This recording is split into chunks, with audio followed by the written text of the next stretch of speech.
चाहत है कुछ करने की गिरकर जमीन पर।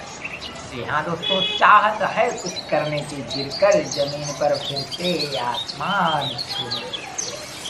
चाहत है कुछ करने की गिरकर जमीन पर फिर से आसमान छूने की, क्योंकि देखे हैं जो ख्वाब, देखे हैं जो ख्वाब इन आंखों में उन्हें सच करने की। आइए दोस्तों, मैं एक बार फिर से रियल लाइफ के इस चैनल में मैं रणजीत सिंह आपका स्वागत करता हूं और चलते हैं रोज की तरह फिर से एक कहानी की तरफ और देखते हैं विनोद का सफर हरियाणा से मुंबई तक।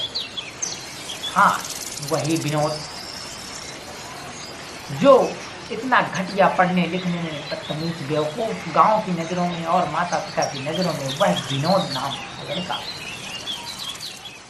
हरियाणा से माता पिता के तानों से, गांव के लोगों के तानों से वह हरियाणा से मुंबई कमाने के लिए निकलता और वहां जाकर के वह कुछ ना होते हुए उस लड़के के पास एक पागलपन था, एक जुनून था कुछ करने का, उसके अंदर एक रुतबा था, भगवान का दिया हुआ एक विशेष गुण था जिसके द्वारा वह कुछ कर सकता था। हालांकि वह पढ़ने लिखने में होशियार नहीं, वह पढ़ लिख नहीं सकता था, उसके अंदर मन ही नहीं लगता था और वह एक अधिकारी नहीं बन सकता था।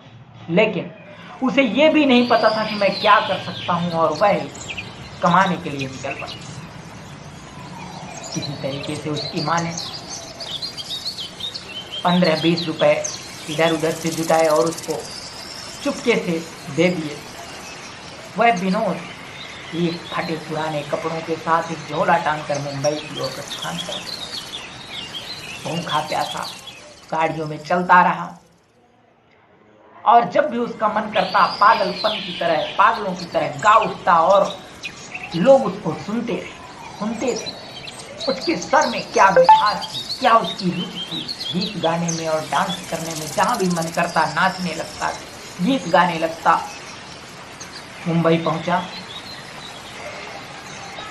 और वहां पे एक रुई का काम स्टार्ट किया, रुई बेचने का काम स्टार्ट किया। एक दिन वह विनोद अपनी साइकिल में रुई का बोरा लिए जा ही रहा था कि अचानक उनमें उसके मन में एक गीत आया और उसको गा पड़ा। उसकी उस मधुर गीत को सुन करके, मधुर तान को सुन करके किसी मुंबई के किसी फिल्म डायरेक्टर ने मनमोहित हो गया और उसको रोक करके कहा, बेटा कहाँ जा रहे हो, क्या करते हो?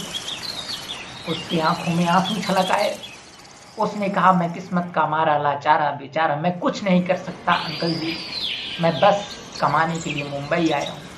उसने कहा, तुम कर सकते हो, वो रुतबा है तुम्हें, वो जुनून है, वो पागलपन है, तुम कर सकते हो, वो गुण है, उसको आप पहचानो, उस साहस को जगाओ, उस जुनून को जगाओ। इसकी वजह से हर व्यक्ति में वो ऐसा गुण है जिसका उपयोग करके व्यक्ति एक अच्छे मुकाम तक पहुंच सकता है। जरूरी नहीं कि पढ़ लिख करके ही अधिकारी बन सकता है। उस गुण को पहचानिए, ईमानदारी से अपने कर्म में लगिए, अपने कार्य को करिए और मैं जैसा कहता हूं वैसा करिए। बेचारा विनोद कहता जा रहा था, नहीं अंकल जी मैं कुछ नहीं कर सकता, मेरे माता पिता मेरे गांव वालों ने कहा है मैं कुछ नहीं कर सकता।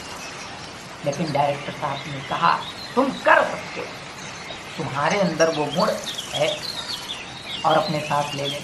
और किसी फिल्म इंडस्ट्री में ऐसा रोल दिया उसको, छोटा सा, जिसमें पैसा बेचने उड़ने का कबाड़ी वाला काम। लोग उसको पहली बार देखे और यूट्यूब पे यही सोचे कि हो सकता है ऐसा ही काम, पैसा वैसा बेचने का, एक कबाड़ी वाला काम करता है और ये कुछ कर नहीं सकता है, तो ये यूट्यूब पे कोई फोटो खींच के डाल दिया होगा, वीडियो बना करके डाल दिया होगा। लेकिन कुछ दिन बाद वही विनोद, जब उसकी फोटो अखबार में लगी, उसने देखा, हर जगह व्यक्तियों ने देखा और उसको कहा गया कि तुम कुछ बन गए हो विनोद, तुम अब वो विनोद नहीं रहे, तुम एक हीरो, एक डायरेक्टर बन चुके हो। उसको विश्वास नहीं हो रहा था कि नहीं, मैं ऐसा कभी हो ही नहीं सकता, क्योंकि मेरे माता पिता ने कहा था कि मैं ऐसा नहीं कर सकता। तो दोस्तों, कहना ये है कि जिंदगी खूबसूरत मोड़ तब नहीं लेती जब आप चाहते हैं, बल्कि खूबसूरत मोड़ वो तब लेती है जब आप उसको कमाते हैं। इसी के साथ आप लगे रहिए, अपने जुनून को जगाइए, अपने उस रुतबे को जगाइए, क्योंकि जीत के खातिर बस जुनून चाहिए जिसमें उबाल, वैसा खून चाहिए, आसमां भी आएगा जमीन पर, बस इरादों में जीत।